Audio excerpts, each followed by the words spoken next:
Hello, welcome back to my channel. So I wanted to do an update about my son's case because we have several complaints that we filed against the attorneys who were involved in misrepresenting him and giving him ineffective legal counsel. And so I want to first start out this video by saying it is for informational purposes and entertainment purposes only. I highly recommend that you do research on any lawyer that you intend to hire.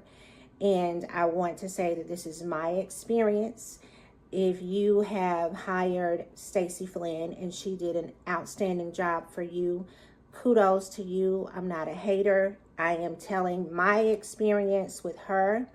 And I hope that this is a part of anybody's research before they hire her or any lawyer, because I think this is going to apply to a lot of people's situations when it comes to lawyers, especially in criminal matters. I've heard about horror stories with lawyers outside of other matters, but when it comes to criminal matters, when a person's freedom and safety and life is on the line, this is a different animal. And so I want to share that in the spirit of this is what happened to us. This is how our family was affected by her business practices. And this is the result of not doing proper research and being desperate. And so after we fired Dennis Scheib, who was the first attorney in my son's case, we were desperately looking for attorneys. And we wanted someone who had a great reputation and who was going to be aggressive, because we felt like that our situation called for that. And so I had been involved in a car accident and I was going to see a doctor about it. And she recommended Stacey Flynn. She said Stacey had a reputation for being a little pit bull in a skirt. Like, she was really aggressive. She goes hard for her clients. And she would be worth whatever I paid. And so I thought, this is from God. Like, I am being introduced to somebody who's really going to treat my son's case with the level of seriousness that it deserves. And so once I got Stacey's information, I reached out to her. We had a beautiful conversation. She had a teenage son just like I did. She really sympathized with me as a mom. So I went into her office, I hired her, I gave her thousands of dollars. She told me that she would be filing motions on my son's behalf to make sure that they, gave her all the information that was needed. So she did file several motions of discovery, because the discovery that we were previously given from Dennis, there were some things that were missing. So the DNA records were missing, phone extractions had some, we were unable to open the phone extractions. So we were really looking forward to having another hearing so that we could get the phone extractions. And so at the first hearing that Stacey attended for my son, which was in February of 2023, the judge took Dennis off and added Stacey on, and she, put in her notice that she was going to be representing my son. And so that was the beginning of what would become one of the worst experiences we have had so far. And so I brought Stacey the discovery package. All the body cam footage, everything that I had, I brought to her within a week of hiring her. And I was super excited. I'm calling her all the time. I'm emailing her. I'm really, really looking forward to working with someone who believes in my son's case the way she gave me the impression that she did. She also went to see my son. My son said she came to see him for about 30 minutes, but she did not ask him about the case. So when I heard that she'd gone to see him, but she hadn't asked about his case, that was a red flag. But we've never been involved in any criminal matters before, and so it wasn't connecting that this was a huge red flag at the time. And so when I asked Stacey about it, she said, I don't want him to tell me any lies that might come out from the rest of the discovery package being revealed. And so I'm thinking, okay, maybe, but what if there's evidence that you want to check out, or witnesses you want to talk to, or things that you want to make sure that you know beforehand? This was completely discounted. This was completely ignored. And eventually, about 2 weeks in, Stacey started letting me know that she was very interested in my payments, but not interested in what was actually going on with my son's case. Eventually, it got to the point where I owed her $56,000, and so I made my first $5,000 or $6,000 payment, and then we were supposed to be on a payment schedule, and I put myself on a pretty big payment schedule because I had a really good job at the time. It was going to be a couple of $1,000s a month, but I was going to be over. It was going to be over with. I was going to take care of it. She was going to be paid. And so what wound up happening is my health became such an issue that I had to leave my job. I could not work. And my job was very high stress. Even though the money was pretty good, the money was here, the stress was here. So I had to make a choice, me or this job, and I'm going to always choose me. So I had to leave the job. But we had an asset. That was our house. And so me and my son's father both decided, okay, we're going to sell this house. We're going to pay off the attorney, and we're going to be just done with the legal fee, the legal aspect of it altogether. Well, I explained this to Stacey, that we needed to do some minor repairs to the house, and then we would sell it. But in the meantime, I was going to continue to give her money. And so I gave her a nice little chunk of money again. I gave her like $7,000 or $8,000. Altogether, it was $14,000 that I gave Stacey in a 5-month time period. Now, what happened eventually is we have a hearing. And this hearing was in May. So I've hired her in February. I've gave her thousands of dollars. And now we go to this hearing in May. At the hearing, the judge calls Stacey out, and she tells the judge in front of me, my son, and 7 family members, she hadn't done anything on my son's case because she had 100 and something witness murder case that she was working on. This is someone who had literally called me into her office and told me she was going to give me my money back and have me go find another attorney if I did not stop calling her office and harassing her staff by asking her questions about my son's case and providing her with information about my son's case. So even now, it's a little triggering to talk about this because I gave this woman more than money. I gave her my trust. And my son trusted her. My son literally broke down and cried when he heard that she hadn't done anything in his case. So I'm emotional about it even now because my son has been so strong. He's been so strong. And there's only one other time I've seen my son cry in this situation, and that was when he met DeAnthony Tolbert. And DeAnthony had been wrongfully incarcerated for 3.5 years, but DeAnthony was so full of life and so full of faith that he broke what was a spirit of depression that my son was going through that he didn't tell anybody about. And so that was the only other time I know that my son broke down and cried, because I was on the phone with him. So what we've always tried to do when my son calls is we always build him up. We want to keep things as normal as possible for him. We want to keep things as light and as fun, and as we want to speak life into him when he calls, because we want him to understand that God always has him and God always will. No matter what he's going through, God can turn anything around.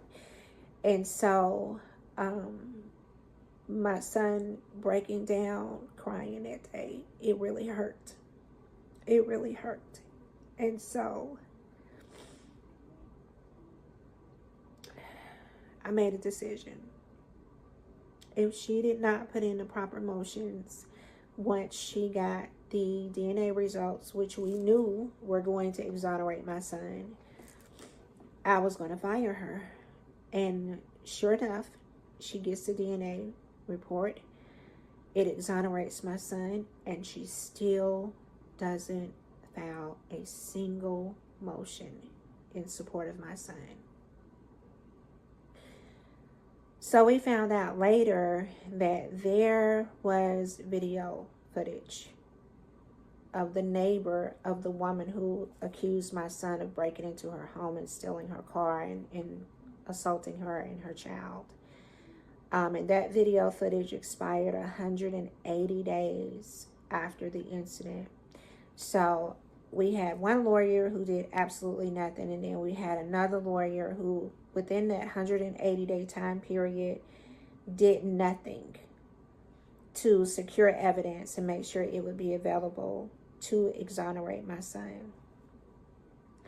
So if I tell anybody anything, and not in terms of legal advice, but in terms of life advice, if you have an accusation against you, especially if it's a criminal accusation, resolve it as quickly as possible. Resolve it as quickly as possible. That means putting in a motion for a speedy trial, making sure you have all the discovery evidence that's available to you, and making the person who is making that accusation stand on what they've said. Make them stand on it. If there was enough evidence to arrest you or accuse you, they should have that evidence available at a speedy trial. And so the Constitution also recommends a speedy trial. That's why it was given to people as a right. You are expected to get a speedy trial. If you allow your lawyers to talk you out of a speedy trial, which is what each of the attorneys in my son's case did, you potentially have years of dealing with this matter to look forward to. When a speedy trial is something you can do at any time, but you really want to do it as quickly as possible. You don't even have to be indicted in order for you to put in for a speedy trial. And that's in Georgia. I don't know about other states, but in Georgia, you do not have to be indicted to put in a motion for a speedy trial. My son has said it from the beginning that he wanted a speedy trial, and we did not honor that. We were listening to the attorneys who were literally waiting for, $30,000 and $50,000 before they would really adequately defend my son. And then I don't even think they would have did it then, to be honest. But eventually, going back to Stacey Flynn, she decided that she did not want to submit any motions based off the exonerating evidence that my son had given her. She never went back to see my son. She saw him one time. She interviewed him once. And so now we have a situation where she's interviewed my son once. She's not found out what she needed to find out in that interview, which, again, my son could have had witnesses that would move away. It could have been evidence that was timely that would have disappeared or been unavailable, which is exactly what happened.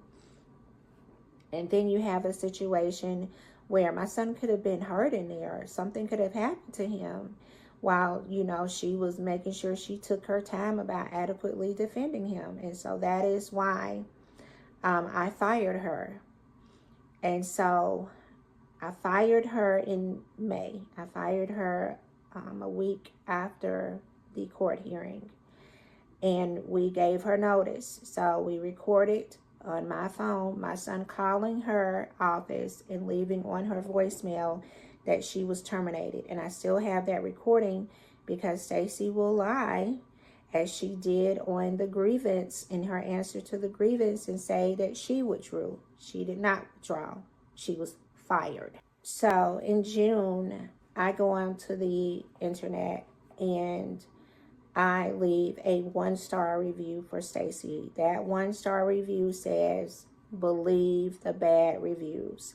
And I think she had only 1 or 2 bad reviews, but one of the men said she didn't show up to court for some type of ticket he had, and she was turning around threatening to sue him. So I was just like, believe the bad review. And then I was done with it. I was just through.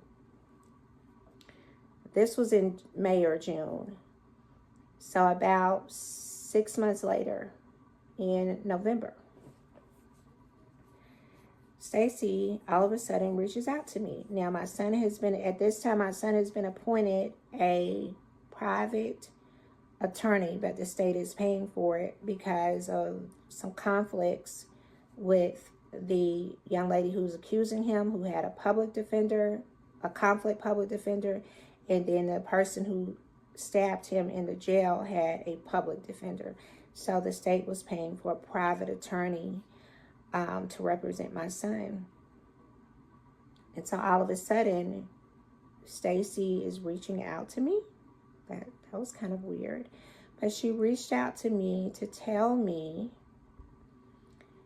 that she was going to do something to negatively affect my son in his case if I didn't take down my 1-star review. And so after I got over the shock of her threatening me in an email, which, you know, think about the ethics of that. Think about the type of person you're dealing with. Someone who would threaten an innocent person because of a Google review that you left. Think about what it says about someone who would mentally think that that was a good idea. And then consider the fact that when I reported this to the Georgia Bar Association, they found no wrongdoing. None. They found no wrongdoing. And so I explained to Stacey that I'm not the one to be threatened. Like, that's the last thing you want to do. And I also let her know that I spoke to someone who responded to my family's, because you know, when she threatened me, I had all my family members who were in attendance that day, and saw her say, I have done nothing on this case. I had all of them leave her a 1-star review because they witnessed her poor business practices. And so, of course, she threatened me. She threatened legal action against me. And she also threatened my son again. So she says in her email, I will do something to negatively impact your son and his case if you don't take down this 1-star review. And so it turns out the attorney who was on the 100 and something person murder case that she was on, that the attorney that my son had, the new one, the one that was being privately paid, he was defending the co-defendant in that case. He never disclosed this to my son. He never, let anyone know that this was a potential conflict, because we had literally just got through firing the person he was also working on this case with. And so his name is Benchita, Afiolua Benchita, and he is out of Newnan. And so Mr. Benchita proceeds to get my son's case in September 2023. And for 11 months, he does nothing. He does nothing for my son in 11 months. He interviews no witnesses. He doesn't present any motions to the court based on what my son was contending was his side of the story. And he wouldn't even take the discovery package from us. He was refusing. And so it took the man 5 months, 6 months. I mean, he may have never gotten it, but it took several hearings of him saying, I don't have the discovery package, when he was refusing to take it from us. And so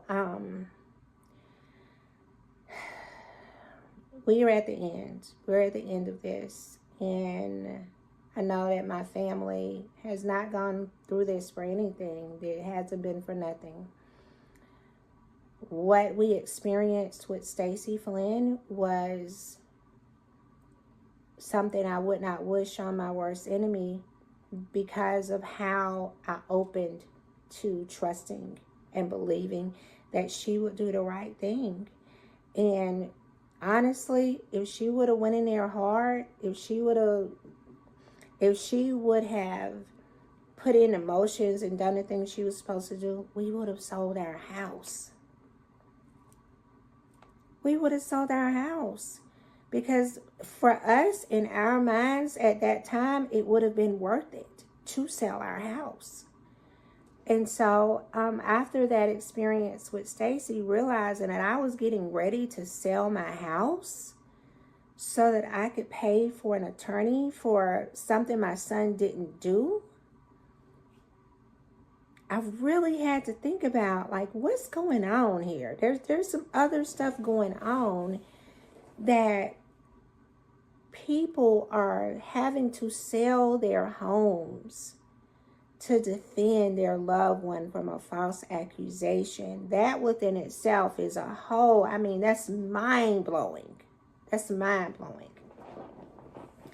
And so what I did, once I was able to calm down, I called a couple of other attorneys, and one of them was so good. Oh my God, this man, he even told me about a hearing that I didn't know about, and he was, giving me all this information about how to deal with the case. He was outstanding. He was a former prosecutor. He was outstanding. And I asked him how much was his fee, and he said $65,000. I was like, oh, wow. I wasn't expecting you to say that. And he says to me, I don't take payment plans. I don't do that. I was like, okay. He says, my kids have to eat. When this man said, my kids have to eat, it was like a light went off. It was like, damn, kids do have to eat. Kids really do have to eat. And I got kids. My kids also have to eat.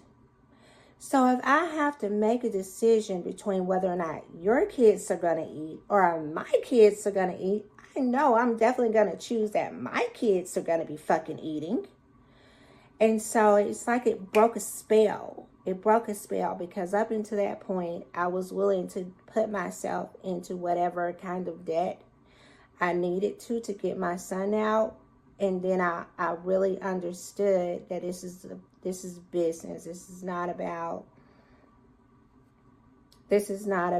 helping people or getting people great representation or doing the right thing because it's the right thing. No.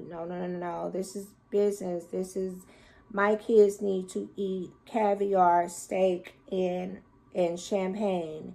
And you can do what the hell you want to do once I get through with that. You can eat sardines and saltines for all I care. I'm going to look out for me. And so that was profound. I know that there are a lot of people who have sold their homes to get adequate legal representation for their loved ones. And I can't say that I don't understand it what I will say is never again. I'll never even consider that again. Ever. If you are interested in finding out about the most important things that you need to know, if you've been falsely accused of a crime, please go to my website. It is pristinepar.com. And it will have a lot of information there. You would just give me your email. I'll send the information over to you so that you will have it. But I'm very interested in seeing how many lives we can touch through this process, because I know what's happened to my family did not happen for a trivial reason. I know it's a very, very powerful reason that this has happened to my family. And I'm going to be sharing that reason with everyone that I can, so that we can move the needle on this. There's no reason for us to not be sharing this information to save us so many tears, so much heartache. So that's what I'm going to continue to do. Thank you all for watching. Bye-bye.